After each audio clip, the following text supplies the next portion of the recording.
Bom dia. Saúdo a todos com graça e paz da parte de Jesus de Nazaré. Saúdo primeiramente aos heróis da resistência que aqui estão nessa manhã. E saúdo também a todos que nos dão o privilégio de estar nos acompanhando aí no canal. Tá? Agradeço o carinho de todos, agradeço as orações. Que Deus nos abençoe, que Deus visite em especial também a vida do Luiz hoje, tá? Dando para ele aí o alívio, a solução também para essa questão de saúde, né? Tá bom? Nós vamos então fazer o seguinte. Semana passada nós estávamos falando aí sobre o tema testemunho, um desafio à ação, né? Estamos falando sobre a questão do testemunho e estamos estudando esse aspecto aqui também à luz de Provérbios, né? Tá bom? E veja bem, apenas para refrescar a nossa memória, testemunhar é depor. Testemunho tem a ver com depoimento, com prova, com declaração do que viu, ouviu ou conheceu. E a Bíblia e Jesus, ele deixou uma ordem para nós, né? É uma coisa imperativa, não é algo assim, ó, se você estiver se sentindo bem, vai e faz. Se você não estiver legal, deixa para lá. Não. Jesus, ele falou assim, olha, Mateus 28, bem conhecida nossa essa passagem, 28, 19, olha o que Jesus disse, a chamada grande comissão, portanto, ide e fazei com que todos os povos da terra se tornem discípulos, batizando-os em nome do Pai, do Filho e do Espírito Santo, ensinando-os a obedecer a tudo quanto vos tenho ordenado. E depois vem uma coisa aqui que realmente nos põe em pé, né? Nos anima, né? Eu estarei permanentemente convosco até o fim dos tempos. Então Jesus falou isso, olha, ide, pregai, testemunhai, falai do que eu vim fazer, falai da obra da salvação, e fazer discípulos, fazer com que as pessoas tomem essa decisão de caminhar, né, com Deus. E você quer ver? Atos, só lembrando, eu já tinha até lido isso no domingo passado, mas vamos voltar. É bom a gente sempre relembrar alguma coisa para retomar o tema novo, né? Que não é o novo, é a continuação, na verdade, né? Ó, Atos 4:20, Pedro e João perante o Sinédrio. Está aqui, olha o que disse aqui, vamos começar do 19. Contudo, Pedro e João propuseram-lhes: julgai vós mesmos se é justo diante de Deus obedecer a vós mais do que a Deus. Pois não podemos deixar de falar de tudo quanto vimos e ouvimos. É claro que a nossa vida, ela deve ser um testemunho. As nossas atitudes, o nosso proceder, o nosso dia a dia, ele deve refletir a luz de Cristo. O nosso testemunho sem palavras, ele fala muito. Mas aqui nós estamos falando de testemunhar. É testemunhar no sentido de falar. A gente tem que ter uma vida que testemunhe o amor de Deus, o que Cristo já fez por nós, mas nós também somos chamados, convocados a falar, a testemunhar, tá? A gente não deve se calar, principalmente quando a gente tem uma oportunidade de falar do amor de Deus para alguém, né?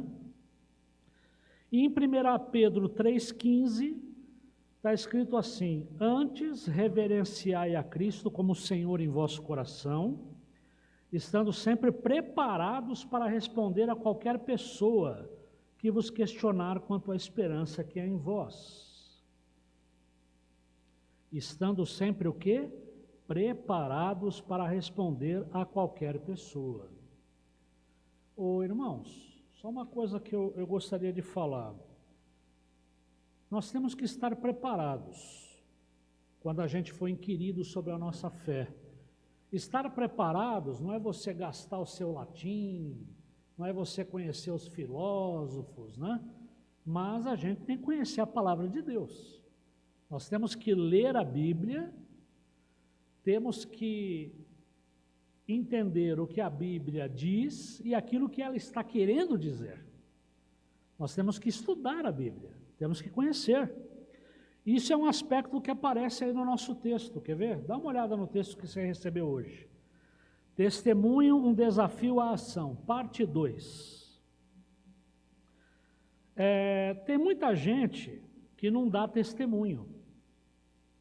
Por mais estranho que isso possa parecer, tem cristão que não testemunha.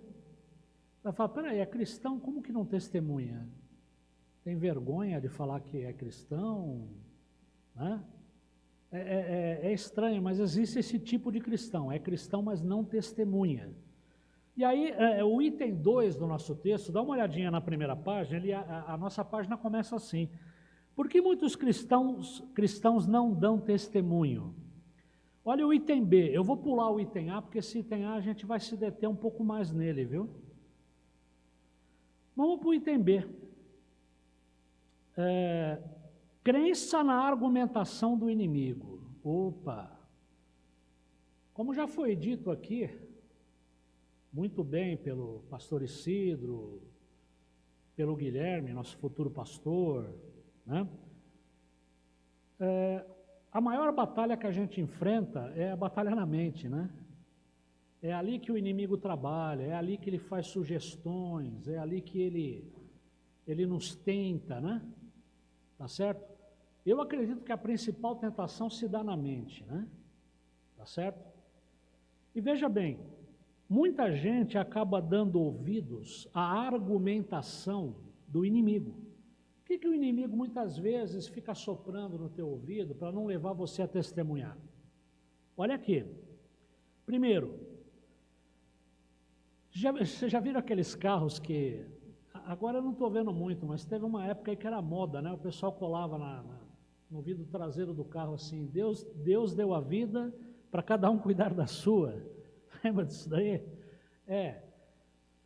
A princípio parece uma coisa legal, né? É verdade, cada um que cuide da sua vida não fica se metendo na vida dos outros, mas cuidado.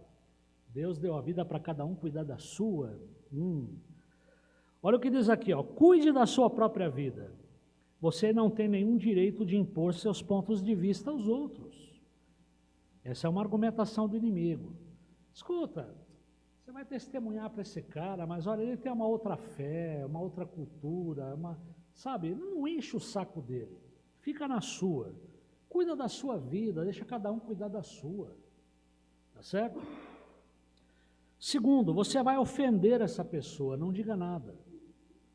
É verdade, se eu falar alguma coisa sobre Jesus, a pessoa pode ficar ofendida, né? Melhor eu não falar. Não diga nada. Outra argumentação perigosa. Ele vai pensar que você é um fanático. Hoje também tem muito essa história, né? O pessoal fala assim, daqui a pouco eu vou conversar com vocês sobre uma outra coisa. Sabe que essa semana, fazia tempo que eu não escutava ele, viu? Tem um bispo, que é do Rio de Janeiro, ele não é católico não, apesar de ser chamado bispo, é o bispo Walter McAllister. Eu gosto do Walter McAllister. E essa semana eu estava ouvindo, ele tem um canal onde ele posta mensagens semanais, tá? É uma por semana. É mensagem do quê? De 5, 6 minutos. Ele pega lá um tema para... descomplicando a Bíblia. Ele vai lá e comenta alguma coisa. E ele estava falando exatamente sobre esse aspecto aqui, né? Que hoje em dia, com muita facilidade, a gente é taxado de fanático. Você é um radical, você é um fanático. Nós vamos falar sobre isso. Ele tem uma das mensagens dele que eu ouvi essa semana, que eu vou compartilhar com vocês. Ele fala que, infelizmente, não só no Brasil, mas no mundo, nos últimos anos, nós estamos vivendo um fenômeno que ele chama de paganismo cristão. O paganismo cristão está tomando conta das igrejas, né? Então as pessoas não querem ser taxadas de fanáticas, então elas acabam se aticando, né? Elas acabam não testemunhando, tá? A pessoa vai dizer não e você vai ficar embaraçado. Bom, é o que eu costumo dizer. O máximo que você pode ouvir quando faz uma pergunta ou uma solicitação é o quê? Não. E a vida segue, né? Então a pessoa vai dizer não, é melhor não falar nada. Se ele falar não, é não, tudo bem. Vida que segue. O máximo que pode acontecer é você ouvir não, né? Mas pode ser diferente. Que quem convence é o Espírito Santo, né? Não é a gente, né? E aqui também, olha o item C. Vocês perceberam que eu pulei o item A, né? Eu vou voltar para ele, tá? Falta de conhecimento prático. Falta de conhecimento. Isso é um problema sério também no nosso meio. As pessoas não estudam a palavra, não se aprofundam na palavra, se alimentam um pouco da Bíblia e estão muito atrás do quê? De revelação, né? Ou de revelamento, como a gente podia dizer, né? Falta de conhecimento prático. O que vou dizer? Que versículos vou usar? Como vou iniciar uma conversa sobre Jesus? E se ela me fizer várias perguntas? Então tem gente que por medo desse tipo de questão, desse tipo de coisas aqui, acaba também não testemunhando, tá? Só que olha que interessante o que ele fala agora aqui no final da página 1. Muitas vezes os cristãos querem testemunhar, mas não sabem como. Tudo bem. Isso é um problema que acho que todos nós temos, né? Lembre-se de que os membros de determinadas seitas gastam horas e horas se preparando para divulgar suas crenças. É uma verdade. Pessoal que bate lá na sua porta de 2 em 2, sabem de que eu estou falando, né? Exatamente. E normalmente, ou é na hora que você está... deixa para lá, não vou falar isso não. Mas às vezes é uma hora que você está, sei lá, você está no banheiro, é uma hora que você está preparando o almoço, aí toca a campainha, lá vem as revistinhas, né? Então o que acontece? Tem membros de determinadas seitas que eles gastam horas e horas se preparando, é verdade. É claro que o ensino deles é um ensino deturpado, a gente sabe disso. Mas aí eles vão lá e vão falar, e eles gostam de pegar quem já é cristão, a gente sabe disso, né? Tá certo? Quem já tem um certo conhecimento da palavra, já é de alguma igreja, aí eles adoram, né? Aí eles falam assim, não, veja bem, você aprendeu desse jeito, mas, né, se você estudar a Bíblia, você vai ver que o texto original não é assim, assim, assim e tal. Aí eles vão lá deturpando, comendo pelas beiradas, entendeu? Então está aqui, se eles que propagam seitas, que deturpam a palavra de Deus, ou que falam só aquilo que interessa da palavra de Deus, interessa a eles. Se eles gastam horas e horas se preparando, e você? Então está aqui, ó, e você, que disposição tem para estudar um manual de evangelismo da sua denominação, ou fazer um curso teológico? Que não falta é curso. E olha, ele não está nem falando da Bíblia. Ele está falando do manual de evangelismo que às vezes a sua denominação disponibiliza para você. Então é isso. E você? Por que você não se prepara melhor? Quanto vale aquela alma que você pode ganhar para o reino de Deus? Invista nisso. Tá certo? A gente tem que ler, a gente tem que estudar a palavra de Deus, a gente tem que se preparar, a gente tem que saber do que a gente está falando, né? A gente não falar bobagem, tá certo? Então tá aí, ó. Por isso que aqui, testemunho, um desafio à ação. Tem 2 desafios aqui, né? Logo no começo dessa parte do texto. A gente tem que tomar cuidado com a argumentação, ou as argumentações do inimigo, e a gente tem que tomar cuidado com essa falta de conhecimento prático, né? A gente tem que se preparar, a gente tem que saber do que a gente está falando. Ninguém aqui vai Eu não estou falando para ninguém aqui ser um doutor, né, em teologia, mas a gente tem que conhecer, a gente tem que saber sobre a Bíblia, né? A gente tem que se alimentar dela.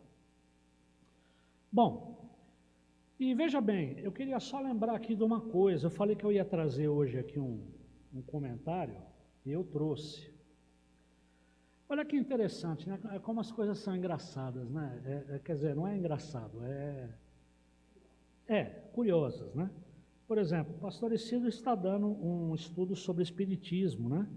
E eu falei domingo passado que eu estou lendo esse livro aqui, ó.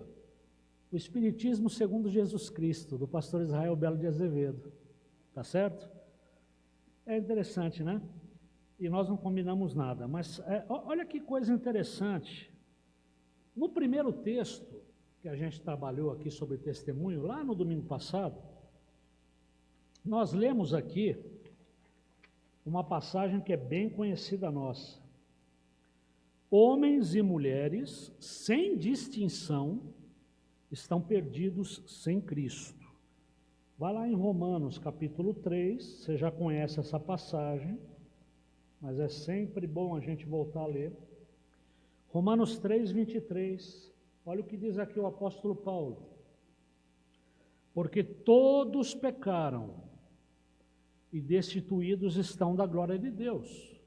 Paulo não está dizendo aqui, olha, a maioria pecou, mas nós temos um grupo de iniciados que são mais iluminados, né? Não. Todos pecaram e destituídos estão da glória de Deus, sendo justificados gratuitamente por sua graça, mediante a redenção que há em Cristo Jesus. Gente, todos pecaram, né? Jesus, ele não pecou, como a gente acredita, né? Ele era totalmente Deus e totalmente homem. Mas todos pecaram. Sabe por que eu estou falando? Eu estou batendo nessa tecla de todos pecaram. Olha que coisa interessante que ele fala, num trecho do livro dele aqui.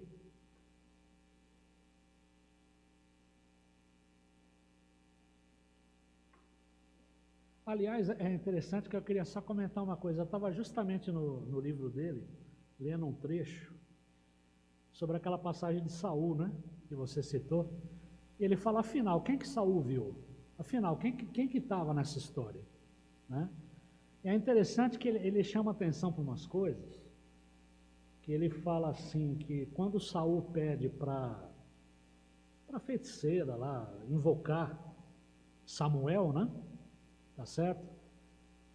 Ela diz que viu uma pessoa subindo e ela fala assim, e ela fala que era Samuel. Mas é interessante que ela fala para Saul, que estava vendo Samuel. Então, dá a impressão que Saul não estava vendo nada, na verdade ela que falou que estava vendo, né? Olha, eu estou vendo um homem idoso com manto, né? Só que você percebe como que o inimigo, ele trabalha no engano? Por exemplo, ele estava falando que em Israel, naquela época, a coisa mais comum do mundo era as pessoas usarem esse tipo de veste, um manto. Quer dizer, você pode perceber que essas pessoas que são adivinhos, eles chovem no molhado no sentido de que eles trabalham muito com generalizações. Ah, eu estou vendo um homem com manto. Um homem com manto devia ter uns 4 andando na rua, naquele momento. Você entendeu? Trabalha com generalização. Então, pelo o texto dá a impressão que ela fala, olha, eu estou vendo Samuel. Ela foi contando para Saul o que ela estava vendo, não é que Saul estava vendo, né? E Saul embarcou naquela, né? Saul estava preocupado, em jejum, fragilizado, desobediente. Ele deu todas as brechas possíveis, né? Mas tem um trecho aqui que ele fala, cristianismo popular. Olha como que funciona o cristianismo popular. Aí ele diz assim, ó, presta atenção. Como é notório, mesmo dentro do próprio cristianismo, alguns ensinam que os mortos, especialmente os que levaram vidas virtuosas neste mundo, ou foram martirizados por sua fé, podem interceder no céu diante de Deus pelos que se encontram vivos. Só que é o cristianismo popular. Tem muita gente que se diz cristã, que afirma ser cristã, mas crê nesse tipo de coisa. Pessoas que morreram, que tiveram uma vida virtuosa, uma vida correta, isso a gente deve admirar, né? Ponto. Mas tiveram uma vida virtuosa, deixaram uma vida de exemplo, ou foram martirizados pela fé. As pessoas acabam acreditando que essas pessoas, elas são o quê? Pessoas capacitadas para serem intercessoras. Né? E olha o que diz aqui. Essa é a doutrina da intercessão dos santos. Aqui a gente não está nem falando de você invocar os mortos, né? É que você acredita que pessoas que já morreram podem interceder por você. Então está aqui, ó, doutrina da intercessão dos santos. Embora não se encontre sequer um versículo bíblico que nos autorize a crer que uma pessoa morta, seja há pouco tempo ou há muitos séculos, possa pedir algo pelos vivos, existem muitos que estão certos disso. A esses santos intercessores são atribuídos milagres e outros favores. Está entendendo o que nós estamos falando? Tá, né? Então, olha aqui. Segundo a ótica da verdade bíblica, essa prática é um tipo de politeísmo. Politeísmo é crença em vários deuses, pelo qual certas pessoas, por causa de suas qualidades na terra, são elevadas à categoria de deuses no céu. No entanto, tal crença se desenvolve à margem da Bíblia e contra a sua orientação. Ele fala aqui, olha, mas muito bonita essa crença, muito legal. Bacana isso, né? Ah, uma pessoa que morreu há tanto tempo, que foi, nossa, que teve uma vida santa. Ele está lá junto ao Pai, intercedendo por mim, né? Lembrando ao Pai que eu sou uma pessoa boa. Mas aí, ó, ele fala que a Bíblia não dá margem para esse tipo de crença, não é a orientação da palavra de Deus, tá? É a mesma coisa, veja bem, por que o Espiritismo faz tanto sucesso? Por que ele tem tanta penetração aí nas pessoas, né? Porque, veja bem, de repente você perde uma pessoa querida. A gente sabe a dor de perder uma pessoa querida. A gente sabe a saudade de uma pessoa querida, como que é, né? Aquela pessoa que você visitava, já não pode visitar mais, você almoçava, já não está almoçando mais com ela. Isso dói, né? E aí o que acontece? A pessoa, ela está, muitas vezes, com uma dor tão grande, com essa perda, que é reconfortante para ela acreditar que está conversando com essa pessoa. Ele vai lá e tem alguém que, sei lá, incorpora o espírito, ou se comunica com os mortos, e fala, olha, ele está aqui, ele está conversando com você e tal, e logicamente a pessoa ouve umas coisas até que procedem, né? Porque quem engana não vai, né? Não vai fazer a coisa de qualquer jeito, né? Entende? E isso é reconfortante, as pessoas elas se sentem confortadas com isso. Ah, ele não está mais aqui, mas eu sei que ele está num lugar de paz, num lugar de luz, ele está bem. Eu nunca vi uma pessoa chegar e falar, olha, aqui não está fácil não, viu? Fica aí mesmo, não vem para cá tão cedo. Não, ninguém fala isso, né? Então, mas vamos lá. Estamos falando do cristianismo popular. Eu vou terminar. A Bíblia nos instrui a orar ao Pai em nome do Filho, mas há pessoas que pedem que um determinado homem já falecido ou uma determinada mulher já falecida peça a Deus por elas na função de intermediários. São os santos, né? Quem procede assim entende ou foi ensinado a entender que a resposta de Deus depende de quem? Dos méritos de quem pede. A pessoa aprendeu isso. Veja bem, eu posso orar para Deus. Eu posso levar minhas orações diretamente para Deus, mas quem sou eu, né? Olha, para Deus ouvir minha oração, para Ele me ajudar nessa questão aqui, tem que ser alguém que tem currículo, alguém que tem mérito, né?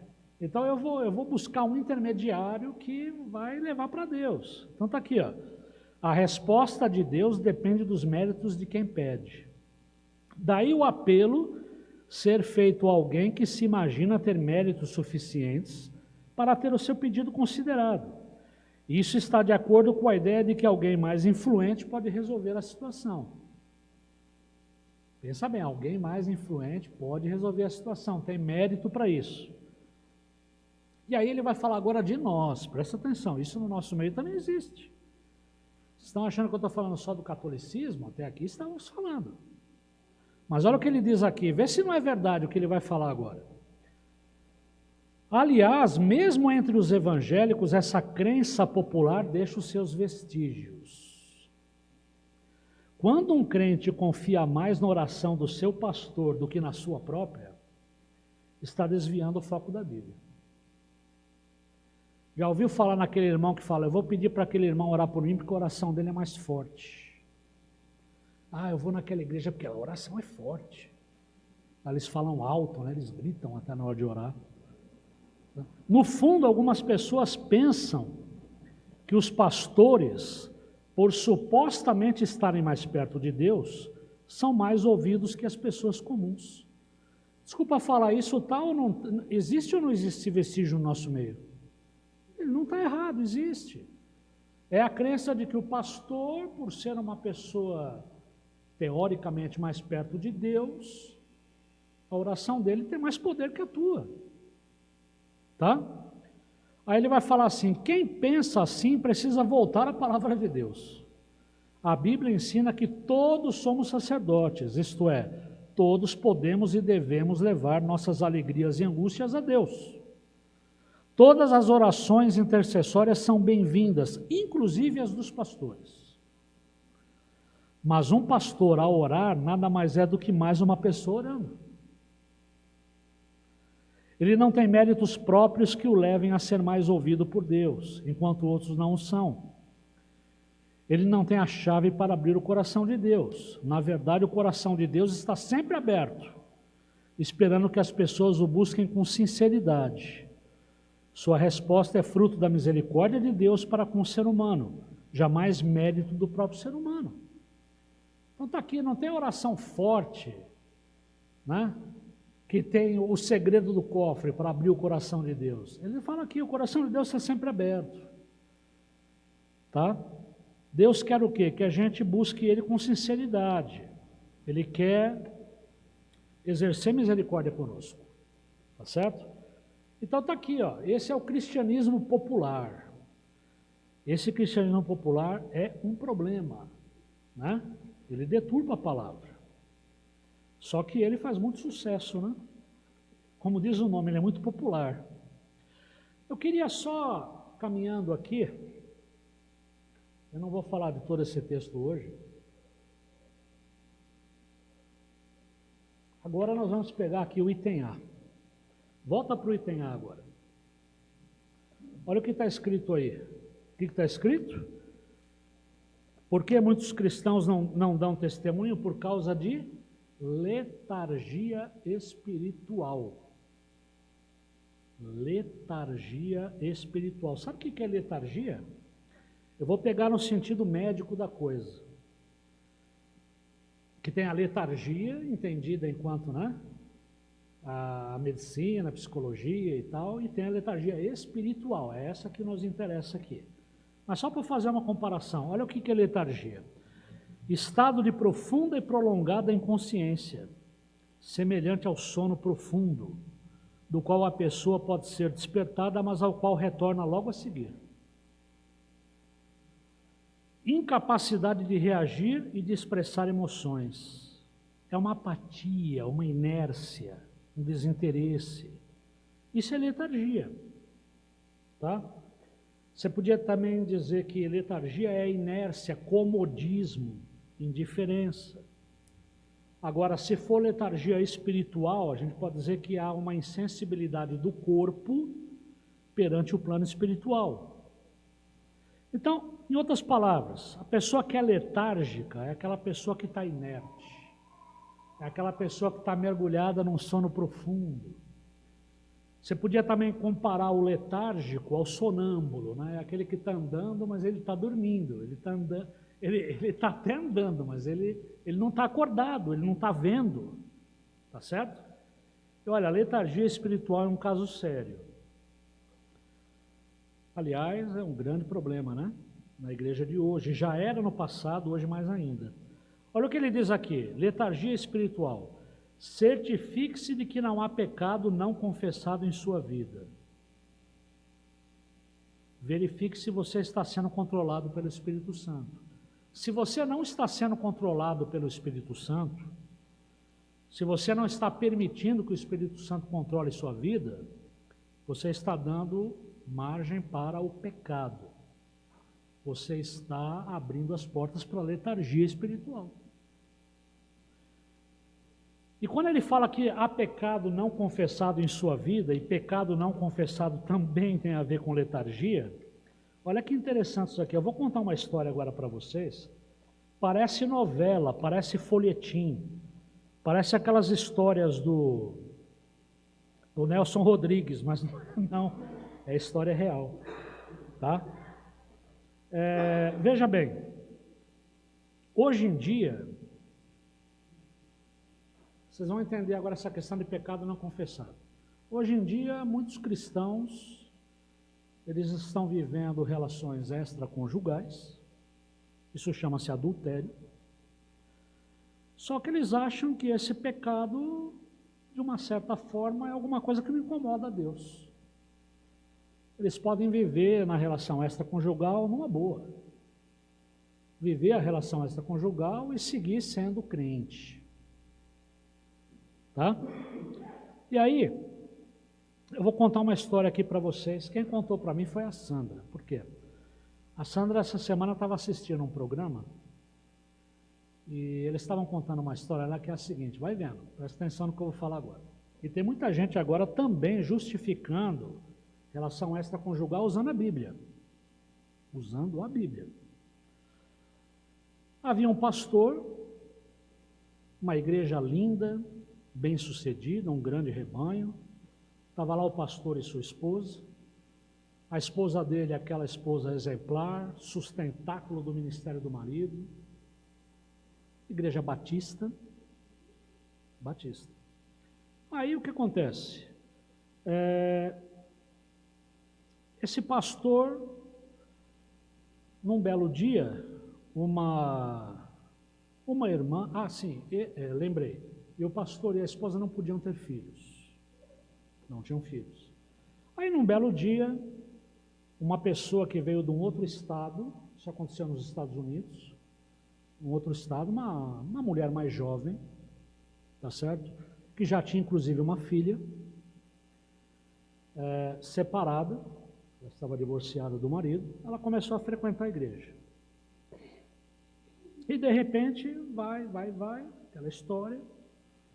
Bom, eu vou resumir a história. O pastor acabou se envolvendo com ela, com a irmãzinha, tá certo? E acabou engravidando a irmãzinha, tá certo? Aí o que acontece?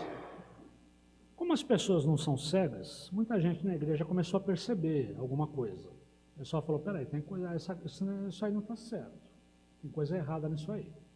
Tem coelho nesse mato, né?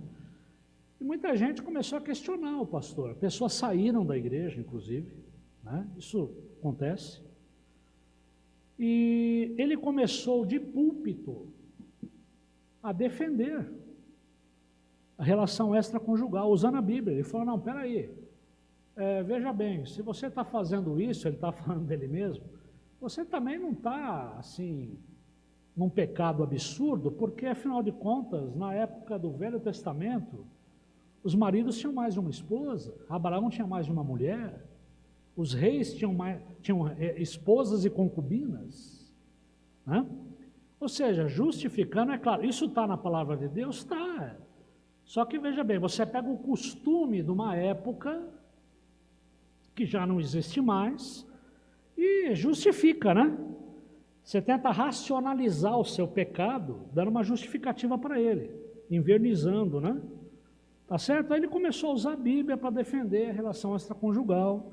Muita gente já estava desconfiando da situação, tá?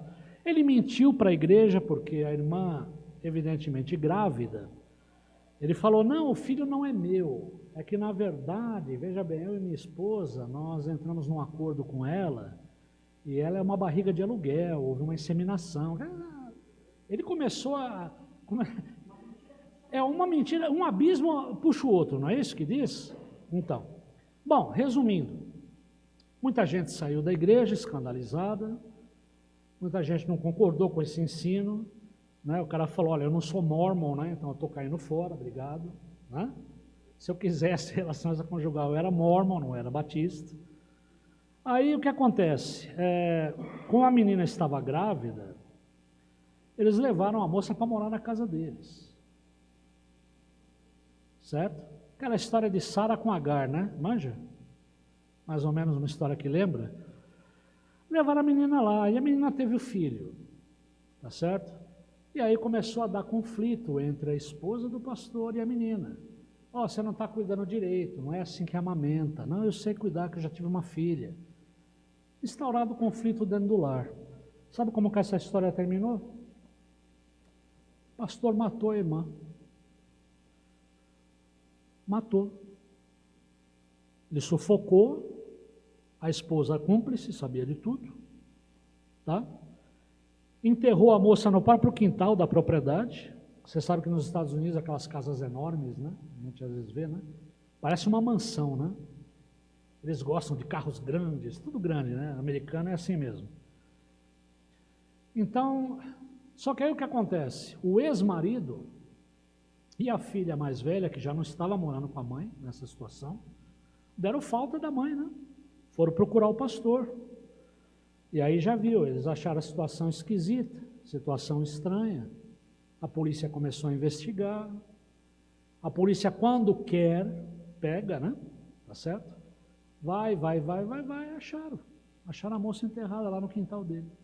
Já imaginou que situação?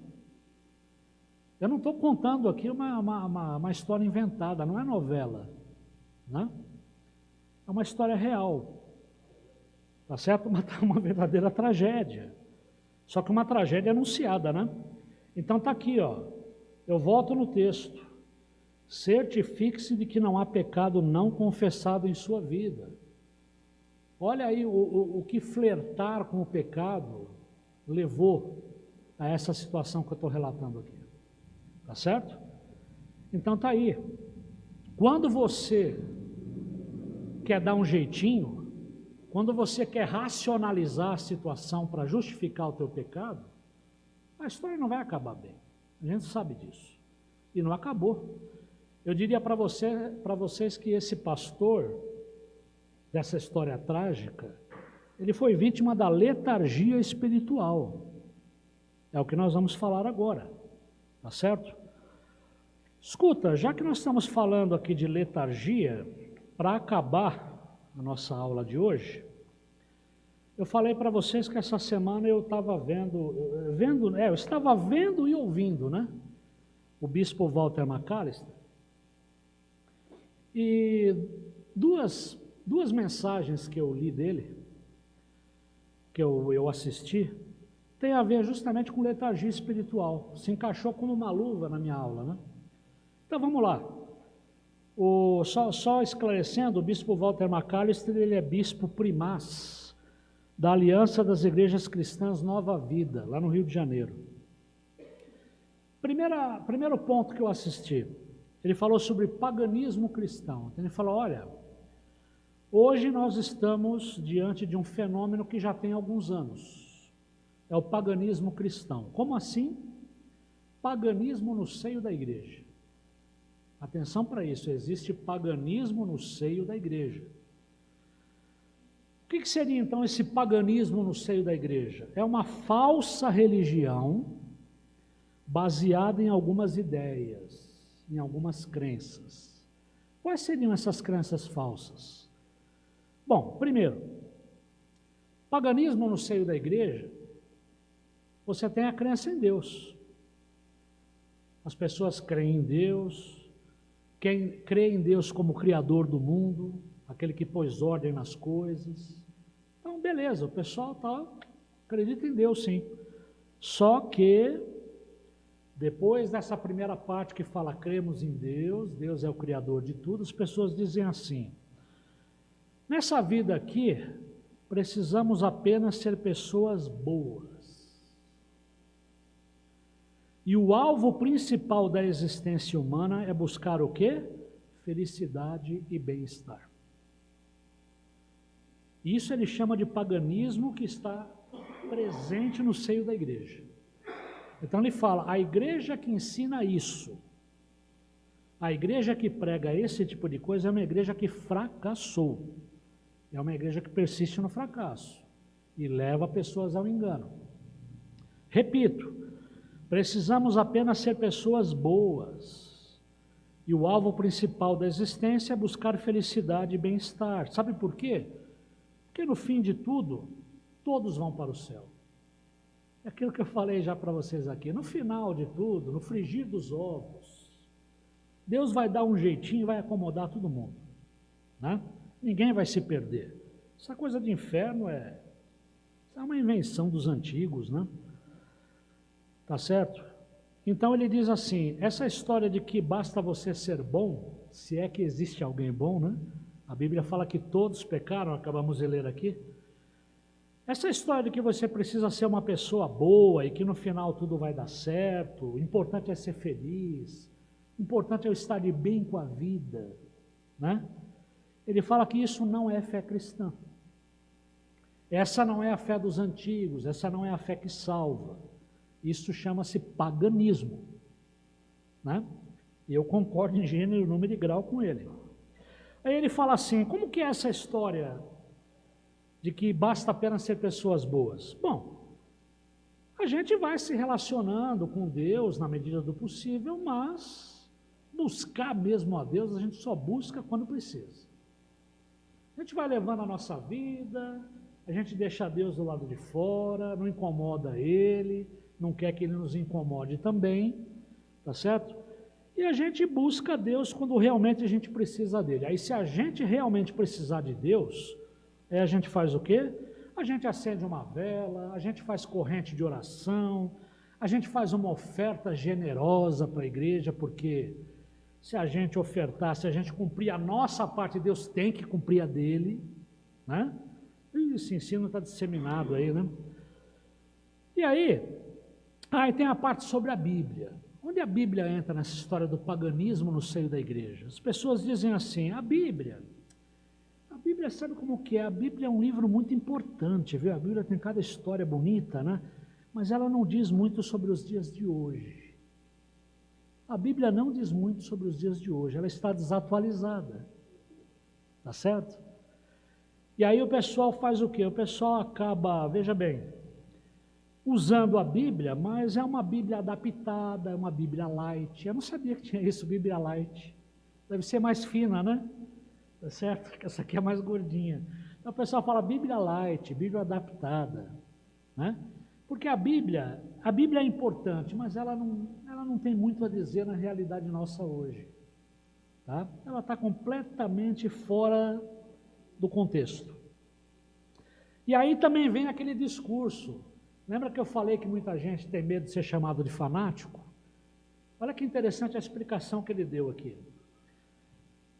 As pessoas falam assim, essas pessoas que falam, basta ser bom, todo mundo vai para o céu, tranquilo. Nós não devemos ser radicais. Ser radical é coisa de fanático. Devemos ser pessoas normais, equilibradas. Uma pessoa que é fanática não é uma pessoa equilibrada, não é uma pessoa normal. Você é taxado de radical, você é anormal, tá? Aí ele fala assim, a fé cristã, por natureza, ela é radical. Por quê? Ele explica. A fé cristã, por natureza, é radical porque ela é radicada, ela é fundamentada, ela é definida pela Bíblia. Pela Bíblia, não a Bíblia light, tá? E ele fala que muitas pessoas estão se perdendo porque elas vivem essa religião invernizada, né? Tá certo? Deu para entender?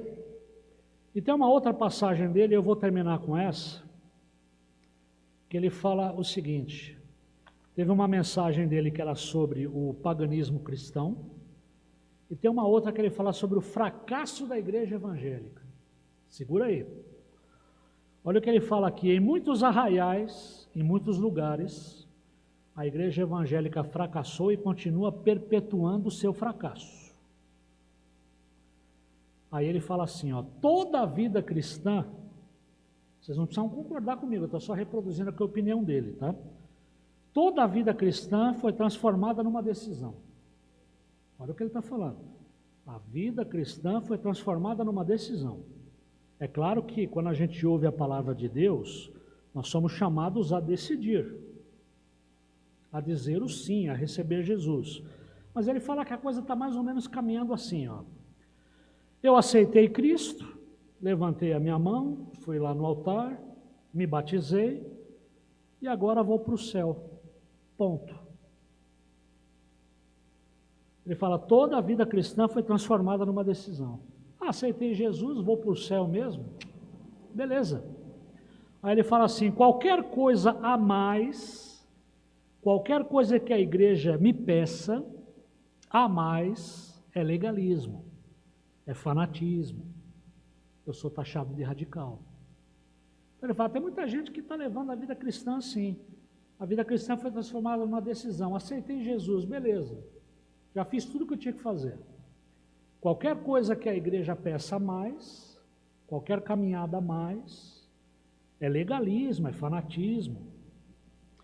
Vou para a igreja e me sinto bem.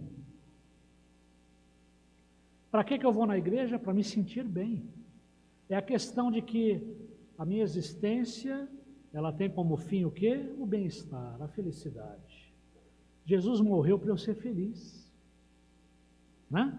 Então está aqui, eu vou para a igreja e me sinto bem. Ele fala, a igreja que criou esse tipo de fé é uma igreja fracassada. Igreja bem-sucedida, olha o que ele vai falar aqui agora, é aquela que faz com que pessoas estejam dispostas a sacrificar até suas vidas pela causa de Cristo. Envolve renúncia, envolve sofrimento.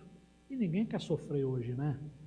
As pessoas só querem estar de bem com a vida, né? Então está aqui, ó. Igreja bem-sucedida é essa. É aquela que faz com que as pessoas estejam dispostas a sacrificar, inclusive, suas vidas pela causa de Cristo. Igreja bem-sucedida é aquela que abraça verdades que a sociedade de hoje condena, como se fossem discursos de ódio. Ah, não, isso é discurso de ódio. Você está abraçando uma verdade que não dá. Você está fora do... Você é de outro mundo, você é de outro tempo. Então, se a igreja abraça verdades que a sociedade de hoje condena, ele fala, essa é uma igreja bem-sucedida. Tá? Aí ele fala assim, igreja disposta a pagar um preço. Essa é uma igreja bem-sucedida. Tá? Pagar um preço que ele fala aqui é o seguinte, rejeição pela maioria, condenação pela maioria, que a maioria está sempre no vai da valsa, né? Então está aqui, ó, essa é a igreja bem-sucedida. Então eu vou para a igreja apenas para me sentir bem. Isso é um cristianismo muito pobre, tá? Ele fala que a igreja bem-sucedida é uma igreja que ensina as pessoas a orarem, que ensina as pessoas a lerem a Bíblia.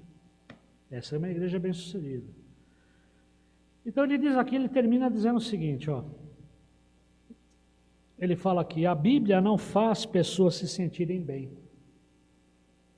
A missão da igreja não é fazer você se sentir bem com a vida.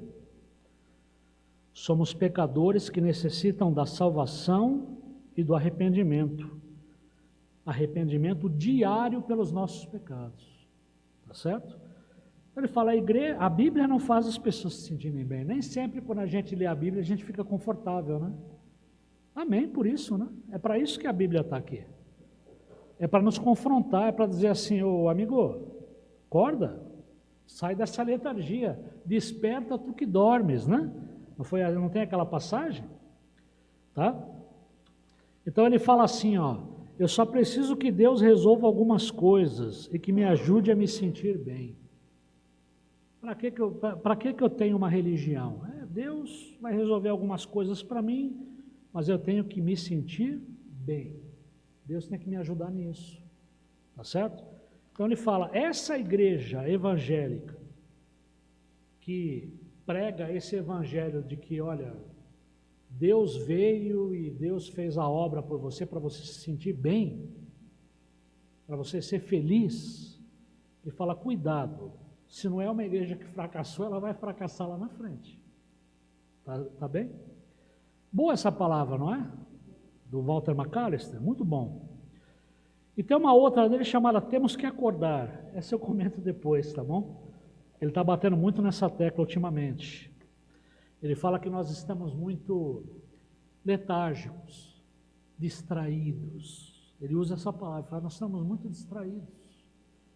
Muito distraídos. A gente vai pegando uma notícia atrás da outra, a gente se alimenta do noticiário, mas é como se a gente estivesse numa nuvem, né? Cercado por notícias. A gente não sabe o que fazer com aquela notícia. É tudo para nos distrair, tudo para tirar do foco. E quando a gente começa a ouvir muito barulho, a gente não consegue o quê? Ouvir Deus. A gente tem que despertar, tá bom? Olha, eu vou fazer o seguinte aqui. Tem um texto que eu encontrei na internet, quando eu estava pesquisando letargia espiritual, e eu só vou terminar dizendo aqui o seguinte, é isso que nós vamos ver na próxima aula.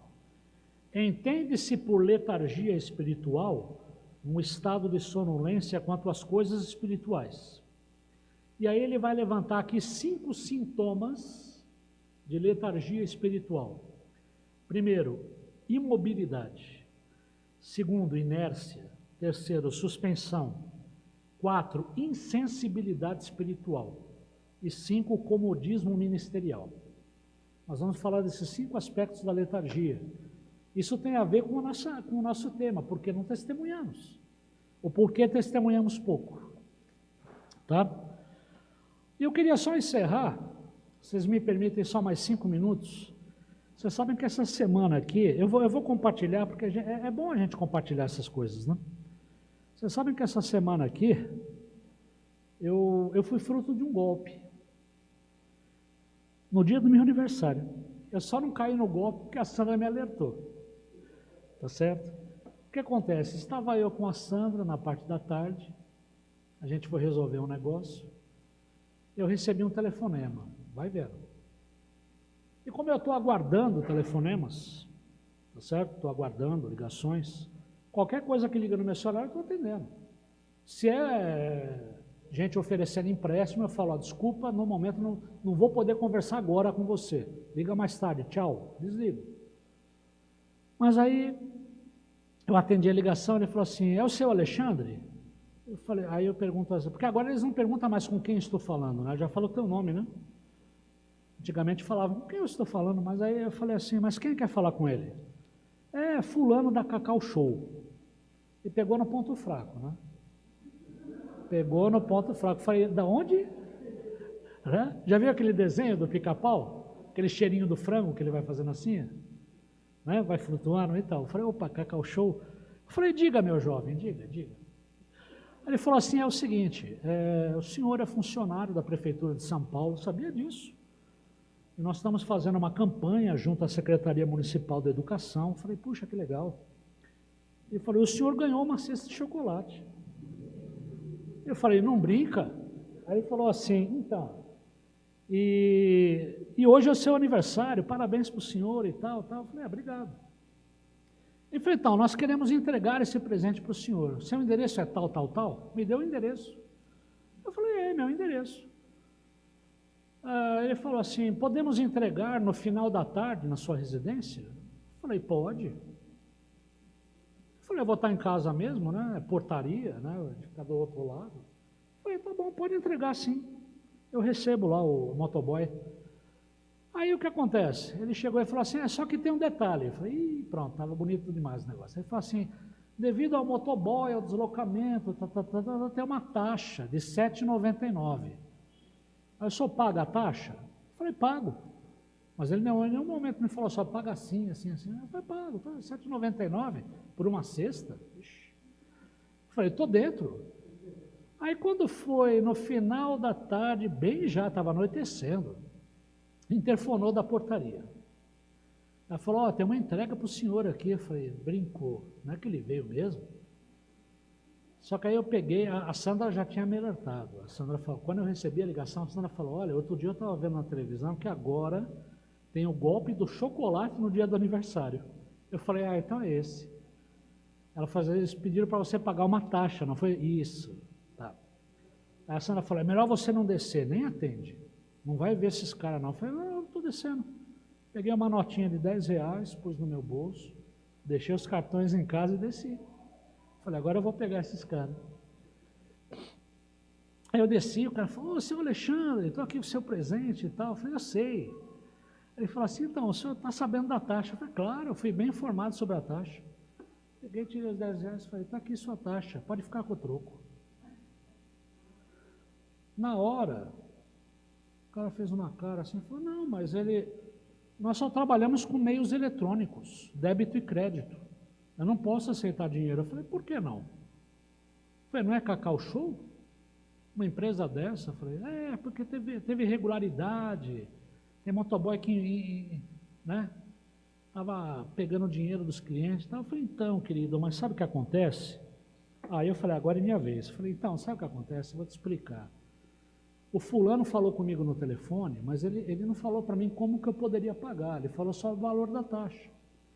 E cartão, você não sabe o que me aconteceu essa semana, eu fui roubado. Estou sem cartão. Meu cartão foi roubado, eu pedi um novo para o banco não mandou ainda, então eu só posso te pagar em dinheiro. Falei, vai ou não? Em nenhum momento ele abriu aquela caixinha de pizza, não me mostrou a cesta nenhuma. Aí você não acredita, e ele conversando comigo assim, no WhatsApp. Meu telefone tocou. Quem era? Ô, seu Alexandre, o rapaz está aí, você não vai receber? Eu falei, vou. O senhor tem que pagar a taxa. Eu falei, estou pagando, ele não quer receber. Ele falou, mas o senhor está pagando, mas seu Alexandre é só meios eletrônicos. Eu falei, então, cara, você não me falou que era só cartão, eu esqueci de te falar que eu fui roubado, né? É só dinheiro. Ele falou, mas dinheiro não vai dar, né? Eu peguei e falei assim, olha, eu falei para ele, então vamos fazer uma coisa, se pagar em dinheiro inviabiliza o meu presente, tranquilo, eu estou abrindo mão dele. Na mesma hora a ligação caiu. Nem falou até logo, seu Alexandre, não. Eu olhei bem para a cara do motoboy, falei assim, ele desligou o telefone na minha cara. Aí o cara fez assim, ele desligou? Eu falei, desligou. Então, acho que eu vou ter que ir embora, né? Eu falei, eu acho que sim. Acho que você vai ter que ir embora sim, eu vou ficar sem meu presente e você sem os seus R$10. Aí ele foi pegando a caixa, saindo, ainda virou para mim e teve a pachorra de dizer assim, será que eles vão me pagar a gasolina que eu gastei vindo até aqui? Eu vim longe. Falei, amigo, você trabalha para Cacau Show, eles vão te pagar, com certeza. Imagina. Né? Ele pegou as coisas e foi embora. E foi bom a hora que ele apareceu, por quê? Um movimento danado no meu prédio, sabe? Tinha ele, mais 3 motoboys entregando esfirra, criança gritando, portaria aberta. Falei, então foi bom, um movimento ali não tinha também como ele, né? Mas eu dei um nó neles. Eu falei, não, eu vou descer, mas eu vou descer com dinheiro. Quer dizer, cuidado, é o novo golpe da praça, né? Como eles são criativos, agora é o golpe do chocolate, né? Ainda bem que eu não gosto muito de chocolate, né? Mas, falei assim, que coisa, né? Mas é isso, só falando para alertar vocês, tem mais essa na praça agora, viu? Tá bom? Ainda bem que a Sana me alertou, porque ela já tinha visto, graças a Deus. Ela falou, olha, não entra nessa não. Bom, irmãos, que Deus os abençoe, um bom domingo para todos, viu? Um abraço do irmão Alexandre, da irmã Sandra para todos, e cuidado com a Cacau Show, com o golpe, não com a Cacau Show, né? Cacau Show, tranquilo, tá bom?